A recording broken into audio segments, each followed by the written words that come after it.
Good evening, everyone.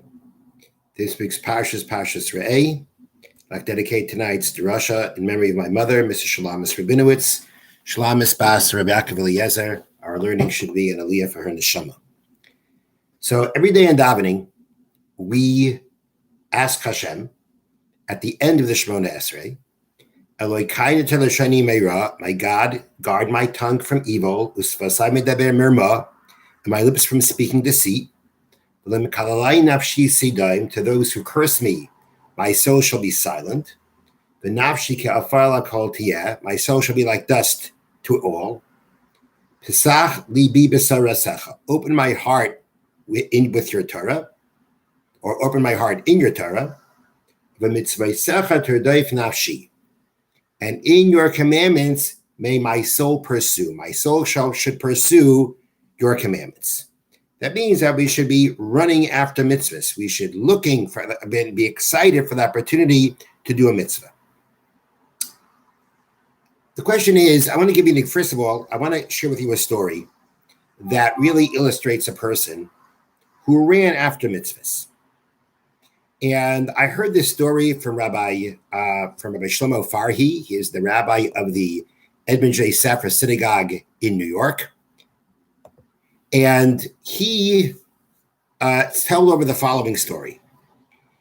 There is a bakery in Eretz Yisrael, in Yerushalayim, called Angels. I think it's actually all over. It's not just in Yerushalayim. There's many of them in Yerushalayim. It's a very big outfit. And it was started by a man whose name was Mr. Angel. And this man was a very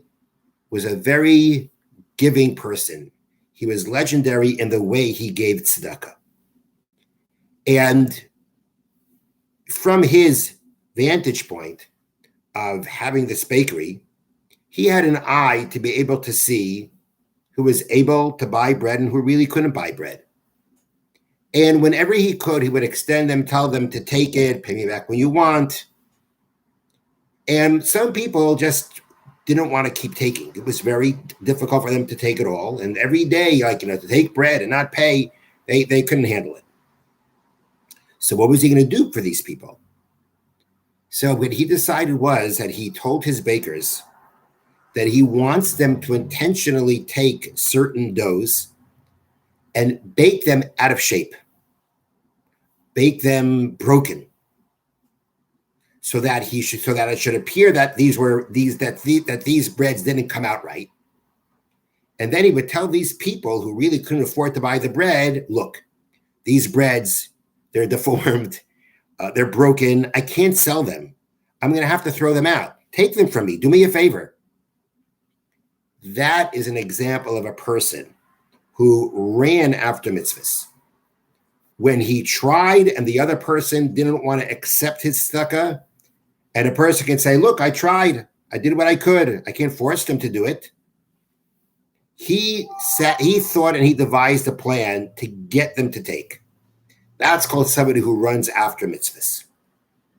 How do we develop within ourselves that desire to run after mitzvahs? So Rabbi Farhi did not address this question that I'm putting forth right now, but he did tell that story. And he also shared a very interesting insight to the beginning of this week's Parsha that relates to the story, and I believe would answer our question. The Parsha begins, Re'ei anochi nosein lefneichem hayoim. Re'ei, see, behold, I put before you today bracha uklala, blessing and curse. As habracha, the blessing, asher tishma'un, if you will listen, al mitzvahs Hashem aleichem, to the commandments of Hashem your God, asher anichi metzaveh eschem hayoim, that I'm commanding you today. V'haklala, the curse.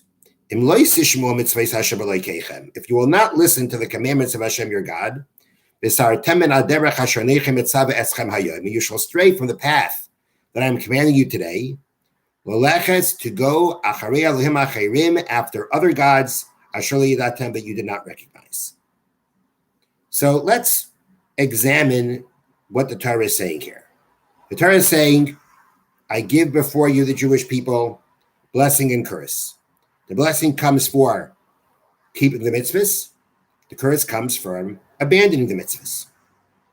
So basically, what it's saying here is that if you listen to the mitzvahs, you'll receive blessing. And if you don't listen to the mitzvahs, you abandon the mitzvahs, you will receive curse. So the blessing and the curse are the result of whether you listen or you don't listen. So the Torah could have just said, Re'eh, if you see, meaning observe, contemplate. If you listen to the mitzvahs I give you today, you'll be rewarded. And if you abandon the mitzvahs, you'll be cursed. The Torah doesn't do that. The Torah says, look, I put before you blessing and curse.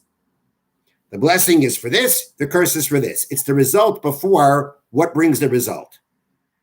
And the Torah is laying it out this way for a very, very important reason. And that reason is when the Torah is saying, look, I put before you blessing and curse. It doesn't say, look, I put before you what to do, what not to do. And if you do what you should do, you'll be blessed. And what you do, and if you don't do what you're supposed to do, you'll abandon what you're supposed to do, you'll be cursed. The Torah doesn't do that. The Torah is saying, look, I give you blessing and curse. The Torah is trying to tell us that instead of looking at a mitzvah as a mitzvah, look at it as a bracha. Look at it as a blessing. The way we label something makes a very big difference in how we look at it and how we approach it and how we feel about it. If we look at it as a commandment, something we have to do, which is something important, it's important to understand what the essence of mitzvah is. Call something, there's an interesting point that I've heard many times, that sometimes in English we translate mitzvah as a good deed. Translating a mitzvah as a good deed instead of a commandment is really robbing what a commandment in its essence is. A good deed means I decided to do something good. It could mean that. A commandment means I was commanded. It means I have a connection to a commander. This deed that I do, I didn't just decide on my own it's good. It's connected to the commander. And that is essential in understanding what a mitzvah is. So of course, that's what we understand. And we're not rejecting the word mitzvah, but it could be helpful, very helpful, if the way that we look at a mitzvah is, instead of calling it mitzvah, call it bracha, call it blessing. An aveira, a sin, isn't just I'm trespassing or I have transgressed. It's a curse. It could bring calamity upon me. If instead of looking at something as a mitzvah, I'll look at it as blessing, that means if I have a mitzvah to do, I have a blessing to attain. I have the opportunity to partake in a blessing. And if I do something wrong, I'm putting myself into a situation of curse. That's very different. Gives the whole mitzvah a different feel. If a person is having a hard time doing a mitzvah, it's difficult. This mitzvah is difficult. But if you say this blessing is difficult, it's like, hey, it's a blessing. This is a real opportunity. Why would I pass it up? It may be difficult. Imagine if 10 people came over to you to ask you for tzedakah, right? And instead of saying, these people asked me for tzedakah, you look at it as these people gave me a chance, 10 chances of blessing. They brought 10 blessings to me. Whole different ballgame. That's what the Torah is trying to say here. By laying out the whole structure, by labeling it, instead of labeling it mitzvah and aveira, a commandment or a sin or a transgression, we label it as blessing and curse. That's how we look at the mitzvahs. If that's how we look at it, or perhaps call it that, that's how we label it, that will give us a whole different perspective and approach and feeling towards the mitzvahs that we have. So if we want to know how to develop within ourselves to run after a mitzvah, it's because we don't just see it as a mitzvah. We see it as a brach. We see it as a blessing. And who would give up the chance to receive a blessing? That's the first item I want to share with you tonight. The next item is from something later on in the parsha, actually a very tragic situation that the Torah describes, where an entire city, or the majority of a city, has decided to abandon the Torah and to accept idol worship, pagan worship. And if that has been established as the truth, there is an obligation to wipe out the entire city. That means men, women, children, animals, everything is burned. The entire city is completely destroyed. You're not allowed to take anything from it. And the Torah says, from whatever has been excommunicated, you may not take anything from it. So that Hashem shall go back from his anger. And he'll give you mercy. And he'll be merciful to you. And multiply you. As he swore to your forefathers. Okay. So the pasuk tells us, destroy the city. You may not take anything from it. So that Hashem's anger shall be taken away. And he'll give you mercy and have mercy on you and multiply you. What does it mean? And he will give to you mercy and have mercy on you. What are these two things? So the commentary of Ar HaChaim explains in the following way. Kavanas Maimar Zekan, the point of what the Torah is trying to bring out here after talking about destroying the city and saying that he'll give you mercy and be merciful to you. Why are we saying it here of all places? Because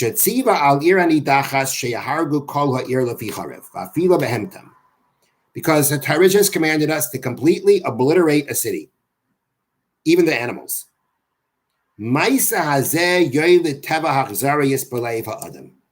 Such an act can create a cruel nature in one's heart. It can develop within a person a tendency for cruelty. As we have been told by he calls them the group of murderers by the command of the king's hitmen of sorts. They have a tremendous enjoyment when they kill someone. That's because the more you do it, the more cruel you become. The whole root of mercy has been uprooted from them, and they become wicked.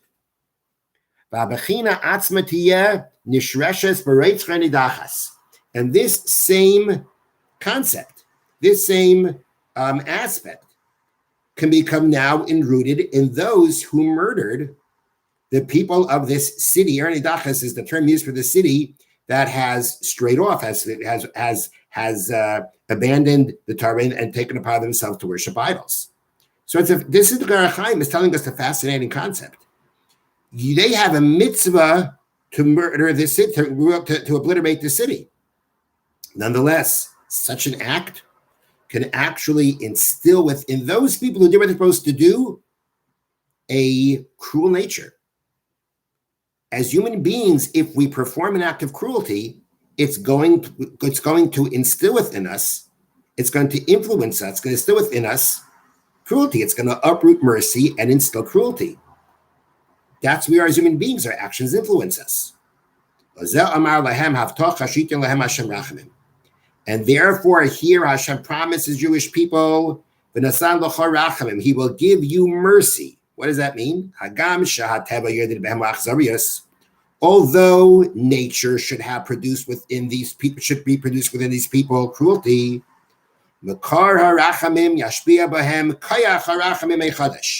the source of mercy shall shower upon them the power of mercy anew. In order to nullify the power of cruelty that now has become entrenched in them because of the act that was just done. So the first thing is, even though the act of wiping out the city should instill within you, should instill within you a level, a feeling, a power, a trait of cruelty. That's what should come about because you did this act. That's what naturally should have happened. Hashem will instill in you mercy. He'll give you the power of mercy. The cruelty that should be instilled within you, instead of that, Hashem will renew within you the power of mercy. And once Hashem does that, then the next thing it says is Hashem will have mercy on you. Hashem will instill the trait of mercy within you and then have mercy on you. Here the Torah is trying to bring out the point that as long as a person has within them a cruel nature, so too will Hashem act with you, with that person. Hashem only has mercy on a person who is merciful. So what the Torah is saying here is, even though you obliterated the city, and because of that, that should now instill within you a nature of cruelty. Hashem says, I will put within you, I'll instill within you the power, the trait of mercy to counteract that. I'll instill within you a new spirit of mercy that'll counteract that. That's v'nasa, and I'll give you mercy. Once you now are merciful, Hashem will have mercy on you, because Hashem has mercy on those who are merciful with others. Hashem has mercy on a person who has the trait of mercy. A person who is cruel, Hashem is not going to be merciful to. Hashem will show cruelty. So from this, we have, again, a fascinating concept. The concept of that here we have even an act, a mitzvah. It was a mitzvah to do this. Nonetheless, as an act of cruelty, because by our nature, that's what it would be. That's what it is. Then it has the power to influence us in a negative way. It will now instill within us cruelty. And only because Hashem promises that won't happen, that's why it doesn't happen. It's a tremendous lesson on how our actions mold us. And our actions instill within us who we are, make who we are. An action of cruelty makes us cruel. We also know that the power of good, the power of taiv, is much greater than the opposite.